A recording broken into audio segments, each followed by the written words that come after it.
Tugasku menemanimu.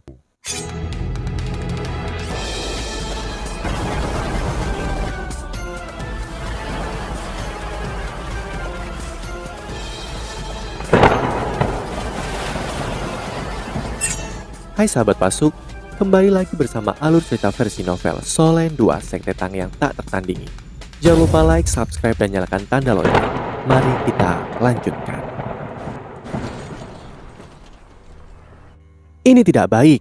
Tulang roh menciptakan serangan balik. Penatua Xuan bergegas ke sisi Xiao Xiao, menampar telapak tangannya.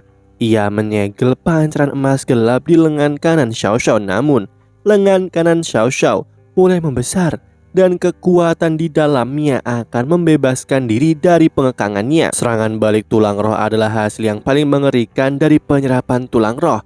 Bahkan bisa menjadi situasi yang fatal jika terjadi kesalahan. Ini biasanya terjadi karena master jiwa tidak dapat menangani kekuatan besar di dalam tulang roh, yang kemudian menyerang balik master jiwa sebagai pembalasan. Cerita menyakitkan Xiao Xiao juga menyentak Yu Hao dan Wang Dong. Keduanya terkejut ketika mereka melihat kondisi Xiao Xiao. Penatua Xuan, ada apa dengan Xiao Xiao? Penatua Xuan mengerutkan alisnya dan berkata dengan nada muram, tulang roh ini mengandung terlalu banyak kekuatan yang mendominasi. Xiao Xiao tidak tahan dengan tekanannya. Dia mengalami serangan balik tulang roh. Apa yang bisa kita lakukan? Yu Hao bertanya dengan cemas. Dia bisa melihat bahwa lengan Xiao Xiao bengkak seperti balon. Penatua Xuan dengan pahit menjawab, jika ini terus berlanjut, aku khawatir lengannya akan apa? Wang Dong berseru Penatua Xuan, apakah tidak ada yang bisa kita lakukan? Apakah tulang roh tidak bisa ditekan dengan kekuatan jiwamu? Penatua Xuan menggelengkan kepalanya dan berkata, tidak, jika aku mencoba menekannya dengan paksa, lengannya akan pecah. Dia hanya akan kehilangan lengan lebih cepat jika aku melakukan itu. Jika aku belum memiliki tulang roh lengan kanan, aku bisa mencoba membimbing tulang roh itu. Tetapi aku sudah punya, aku tidak bisa. Xiao Xiao tampak sangat pucat dan rasa sakit dari lengan kanannya membuat kejang-kejang tubuhnya. Tanpa segel Penatua Xuan, kekuatan tulang roh akan menyebarkan serangannya ke seluruh tubuhnya yang akan meninggalkan hidupnya dalam bahaya. Penatua Xuan, biarkan aku yang melakukannya. Yu Hao berkata dengan tegas, kamu? Penatua Xuan sedikit terkejut dan berkata, Yu Hao, kultivasimu bahkan belum di peringkat 30. Jika Xiao Xiao tidak tahan, kupikir kau tidak bisa. Yu Hao tertawa getir dan menjawab, Penatua Xuan, percayalah padaku, aku memegang setidaknya 70% kepercayaan diri untuk melakukannya. Penatuamu pasti telah memberitahumu apa yang telah terjadi padaku sejauh ini, dan tubuhku sangat kuat. Penguasaannya terhadap tangan giok misterius lebih rendah daripada aku. Selain itu, pincer permaisuri es meningkatkan kekuatan telapak tanganku lebih jauh. Aku seharusnya bisa menanggungnya lebih baik daripada dia. Penatua Xuan menarik nafas dalam-dalam dan matanya berbinar saat dia memandang Yu Hao. Nah, aku tidak akan membuang waktu lagi. Jika kamu terluka karena ini, aku akan membantumu pulih, bahkan jika itu mengorbankan hidupku. Wang Dong tidak mencoba menghalangi Yu Hao, tetapi ia menarik bajunya dari belakang sebagai tanda mereka adalah teman, bahkan nyaris seperti saudara. Yu Hao tidak diragukan lagi adalah orang terdekat Wang Dong di Akademi Shrik. Dia tidak mau melihat Yu Hao mengambil resiko ini. Yu Hao tampaknya tidak mengerti maksud Wang Dong. Saat dia melangkah maju, dia sedikit mengayunkan tangan kirinya ke belakang dan melepaskan cengkraman Wang Dong di bajunya. Sementara tangan kanannya sudah memegang tangan kanan Xiao Xiao dengan kuat. Tubuh Yu Hao tersentak saat tangan mereka bersentuhan. Gelombang kehendak histeris langsung melonjak dari telapak tangan kanan Xiao Xiao ke tubuhnya. Namun, ia tidak takut untuk bersaing dengan beruang emas gelap cakar teror yang berusia ribuan tahun dalam hal kekuatan dan kehendak spiritual. Bahkan jika itu masih hidup, Penatua Xuan berkata dengan suara yang dalam, aku akan memulainya. Baik, jawab Yu Hao sangat singkat. Dia menyesuaikan nafasnya dan mempersiapkan diri. Dia sedikit terkejut saat Koko Tianmeng dan permaisuri es terjaga. Mereka tidak mencoba menghentikannya. Mereka bahkan tidak memperingatkannya, seolah-olah mereka sama sekali tidak mengetahui kejadian terkini. Gelombang kekuatan jiwa yang kuat beredar di seluruh tubuhnya dengan cepat saat teknik surga misterius terfokus pada lengan kanannya. Penatu Asuan melepaskan kekuatan murni untuk menekan kekuatan tirani tulang roh.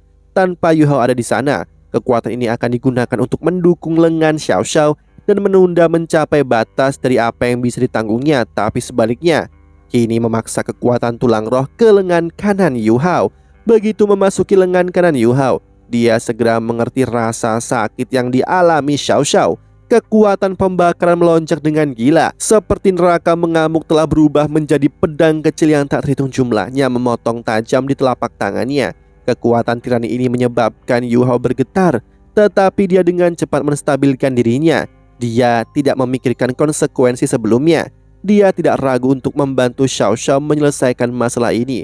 Ketika dia adalah satu-satunya yang bisa, dia juga percaya diri. Dia yakin kekuatan tulang roh beruang emas gelap cakar teror tidak dapat dibandingkan dengan tulang roh permaisuri kalajengking Giok S.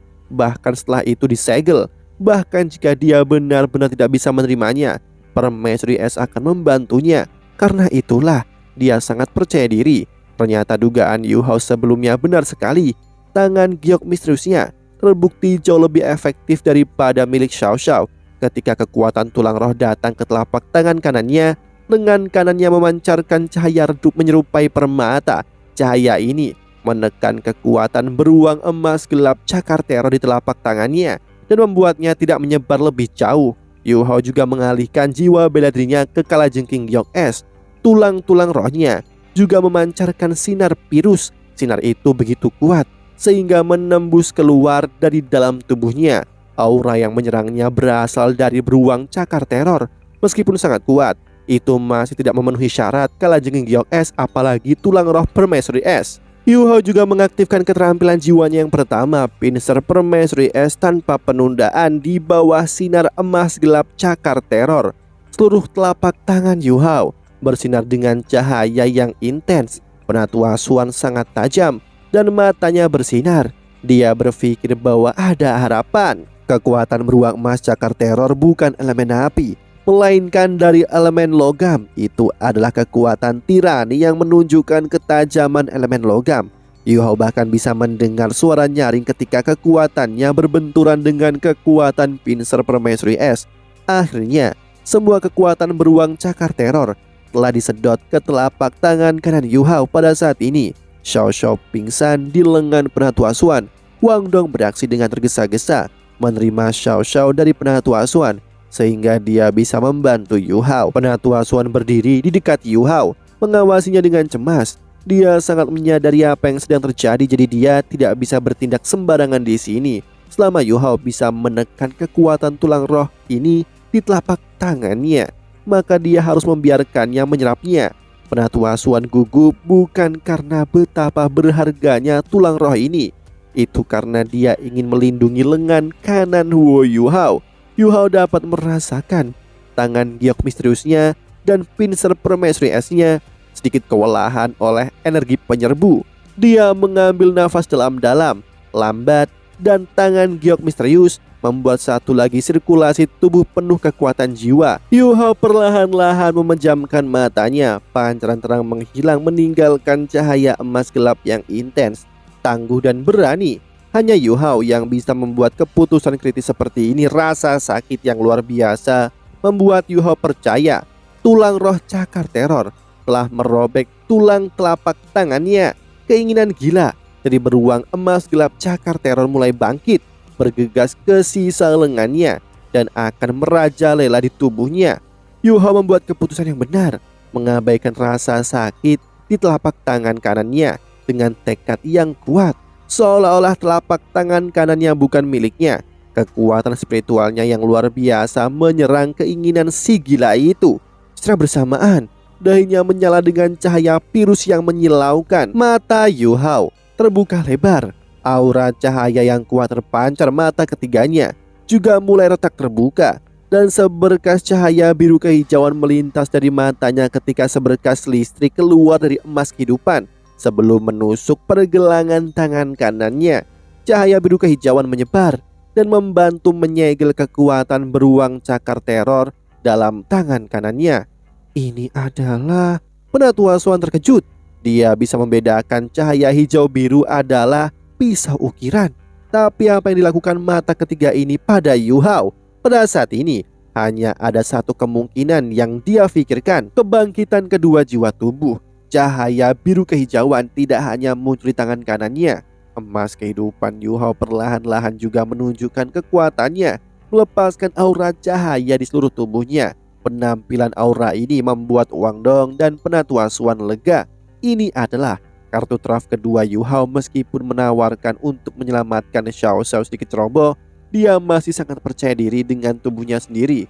Pincer Permaisuri Es secara aktif mencegah kekuatan cakar teror merajalela. Kemudian pisau penjaga kehidupan dan kekuatan kehidupan menekan kekuatannya lebih lanjut. Sementara gerakan ini juga meningkatkan daya tahan tubuhnya secara keseluruhan. Dengan semua aksi ini dimainkan, Yu Hao hanya bisa pasrah kalah jika masih tidak bisa menyerap tulang telapak tangan kanan beruang emas gelap cakar teror ini. Energi cakar teror dan emas kehidupan tampaknya menyebabkan siklus penghancuran dan pemulihan. Meskipun kehancurannya berlangsung dengan sangat cepat, itu bukan tandingan kekuatan pemulihan dari emas kehidupan. Telapak tangan kanan Yu Hao telah stabil. Meskipun stabil, itu masih menimbulkan rasa sakit yang tak terhitung jumlahnya. Ini adalah pertama kalinya Yu Hao merasakan sakit seperti ini. Butir-butir keringat mengalir di dahinya dan tubuhnya mulai mengeluarkan kabut tipis. Wang Dong belum pernah melihat Yu Hao dalam kesakitan yang tak tertahankan sebelumnya, yang membuatnya kaget dan tak berkata apa-apa pada adegan saat ini. Dengan ini Wang Dong akhirnya menyadari betapa kuatnya mental Yu Hao. Bahkan ketika tubuhnya mengeluarkan gelombang sesekali, Yu Hao duduk sangat stabil. Ekspresi wajahnya tetap sama. Penatua Swan juga terkejut.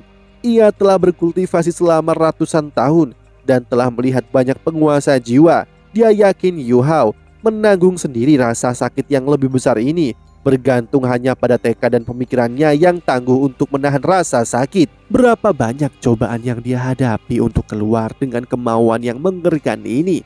Banyak retakan halus muncul di seluruh permukaan tulangnya.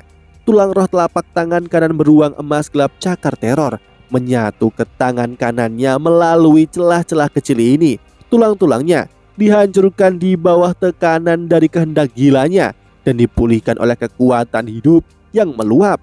Tulang tangan kanan Yu Hao mulai berubah. Tulang Yu Hao memiliki lapisan emas kehijauan setelah dipelihara oleh emas kehidupan. Tetapi tulang telapak tangan kanannya telah mengubah rona ke emas gelap, mirip dengan ruang tanpa batas. Ukuran tulangnya sedikit meningkat. Tulang jari-jarinya tumbuh seperti pisau. Kekuatan ekstrim menyebabkan tulangnya menyusut dan membiarkannya masuk ke bentuk baru. Yu Hao juga mulai memperhatikan pola-pola aneh yang muncul dari tulang telapak tangannya sekarang. Waktu berlalu perlahan dan tanpa sadar malam panjang diganti dengan sinar matahari yang cerah keluar. Pisau penjaga kehidupan melompat keluar dari telapak tangan Yu Hao dan menghilang dalam sekejap ke dahi Yu Hao. Setelah itu, Yu Hao meraung dalam dan mengangkat lengan kanannya. Cahaya berdarah keluar dari jari-jarinya. Wang Dong menuju Yu Hao dengan khawatir, berpikir bahwa telapak tangannya tidak tahan dan akan meledak. Tetapi dia segera dihentikan oleh kekuatan yang kuat. Dan Penatua Swan menatapnya dengan ekspresi tegas sambil menggelengkan kepalanya.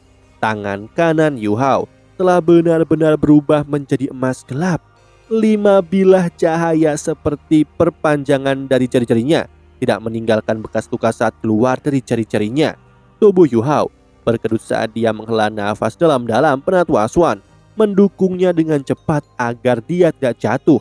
Tetapi dia juga tidak sadar menggunakan telapak tangan kanannya untuk menstabilkan dirinya. Cakar terornya diam-diam menembus tanah. Yu Hao tampaknya memikirkan sesuatu. Dia menarik cakar terornya keluar dari tanah dan menatap telapak tangannya yang keemasan. Pikirannya mengembara dan cakarnya menghilang. Semuanya kembali normal. Yu Hao menghela nafas lega. Yu Hao, bagaimana kabarmu? Wang Dong yang cemas dan Xiao Xiao yang terbangun bangkit ke sisinya. Xiao Xiao sangat berterima kasih padanya. Selain khawatir, Yu Hao memaksa tersenyum dan berkata kepada Xiao Xiao, "Aku mencuri tulang rohmu." Xiao Xiao terisak ketika berkata, "Ketua kelas, bagaimana kamu bisa mengatakannya seperti ini?" Jika bukan karena kamu, lenganku pasti sudah. Yu Hao tertawa dan menjawab, jangan khawatir. Penatua Suan juga merasa lega, ini benar-benar menyatu. Syukurlah semuanya baik-baik saja. Aku menduga tanpa energi kehidupan yang terkandung di dalam pisau pahat ajaib itu, Yu Hao tidak mungkin melakukan ini. Meskipun ia memiliki 6 cincin jiwa, mungkin hanya sage jiwa 7 cincin atau lebih tinggi yang bisa menyerap tulang roh ini. Harus kukatakan, Yu Hao, kamu adalah anak muda pertama yang aku kagumi. Yu Hao tertawa getir, kemudian berkata, Penatua Suan, akankah kita beristirahat untuk hari ini? Setelah menyelesaikan pertanyaannya, dia jatuh ke tangan Wang Dong sebelum Penatua Suan bisa menjawab. Ketiganya telah mendapatkan banyak manfaat dari 24 jam terakhir, namun itu juga secara mental membuat mereka kelelahan. Penatua Suan juga merasa gelisah selama dia mengikuti mereka, terutama karena hal-hal yang berputar di luar kendalinya. Namun hasil akhirnya sangat fantastis untuk ketiganya. Xiao Xiao mendapatkan cincin jiwa ketiganya, sementara Yu Hao mendapatkan tulang roh ketiganya. Itu bahkan tulang telapak kanan beruang cakar teror yang sangat langka. Bahkan ini tulang roh eksternal. Di ibu kota Kekaisaran Ryu, kota cahaya, Akademi Teknik Kekaisaran Ryu, aula kebajikan termasyhur. Apakah kamu yakin? Tanya seorang yang mengenakan jubah hitam panjang, berdiri diam-diam di depan kepala aula kebajikan termasyhur Jing Hongchen. Jubah hitamnya yang panjang dan topi besarnya menyamarkan penampilan sejatinya. Aku yakin, aku baru saja kembali dari Akademi Shrek. Aku yakin kamu tertarik dengan Phoenix kegelapan. Apa yang kamu inginkan dari memberitahuku semua ini? Selain itu, tidak mudah untuk masuk ke Akademi Shrek. Pria berjubah hitam berkata dengan suara berat. Jing Hongchen tersenyum. Dia berkata, aku tahu apa yang kamu khawatirkan. Akademi Shrek jauh lebih berbahaya dengan penatuamu menahan benteng. Segala tindakan bodoh di akademi mereka dijamin kematiannya. Tapi bagaimana jika kita memancing kekuatan keluar dari Akademi Shrek? Pria yang mengenakan jubah hitam tertarik. Ceritakan lebih banyak. Jing Hongchen menyipitkan matanya dan seberkas cahaya tajam melintas di matanya. Dia berbicara selama hampir 15 menit. Pria berjubah hitam itu menganggukkan kepalanya berulang kali, seolah ia sepenuhnya setuju dengan kata-katanya. Jika ini masalahnya, peluang kita bagus. Saat Phoenix kegelapan turun, wanita suci akan mengambil alih posisinya lagi. Kita harus siap untuk menerima wanita suci. Tetapi ketika semua ini selesai, kami akan membalasmu dengan mahal. Pria berjubah hitam ini terdengar bersemangat bahkan histeris. Di ibu kota Kekaisaran Tiando, kota Tiando, Tang Ya sudah hampir sebulan kembali ke kota Tiando. Wajahnya tidak lagi tersenyum, malah menunjukkan pucat yang tidak sehat, bahkan lebih pekat dari sebelumnya. Ini adalah tempat dia dilahirkan dan dibesarkan 5 tahun lalu. Sebuah sekte yang bahkan tidak memiliki kemasyhuran duniawi telah mengambil segalanya darinya. Sekte Tang telah runtuh setelah bertahun-tahun dihancurkan oleh musuh-musuhnya, termasuk orang tuanya juga. Tang Ya mulai menangis ketika dia memikirkannya. Ibu, ayah, aku akan membantu sekte Tang mendapatkan kembali kejayaannya, terlepas dari harga yang harus kubayarkan. Tang Ya mengepalkan tangannya dengan erat. Dia tidak menunggu sampai Yu Hao, Wang Dong, dan Xiao Xiao mengakhiri budidaya tertutup mereka, dan dia meninggalkan Akademi Shrek bahkan dengan keberatan BB. Dia kembali ke kota Tiando. Dia kembali ke kota Tiando setelah meninggalkan akademi dan membeli rumah kecil dengan tabungan yang dia bagi dengan BB. Rencana asli Tang Ya adalah menemukan pijakannya di kota Tiando sebelum membangun kembali sekte Tang dan merekrut murid. Dia ingin meletakkan fondasi sebelum BB dan sisanya datang ke kota Tiando. Mereka akan bergabung dengannya dalam merebut kembali kejayaan sekte Tang setelah mereka lulus. Tang Ya sudah berusaha untuk mencari kenalan lama dari sekte Tang, teman-teman orang tuanya, tetapi mereka memperlakukannya seperti wabah dan tidak ingin ada hubungan dengannya. Selanjutnya, ketika sekte yang menghancurkan sekte Tang menemukannya, dia bahkan lebih tertindas. Selama sebulan terakhir, Tang Ya mengalami kesedihan sejati, kemarahan, amarah yang telah ia tekan dalam hatinya mulai bocor. Membangun kembali sekte Tang terlalu berat, baunya yang kurus nyaris tidak bisa bertahan. Sebuah pintu besar melayang ke pandangannya. Tubuh Tang Ya sedikit tersentak. Dua kata besar bisa dilihat terpampang di atas gerbang. Dua kata ini adalah sekte darah besi. Ada papan bertuliskan horizontal yang diletakkan tegak lurus di kiri dan kanan gerbang.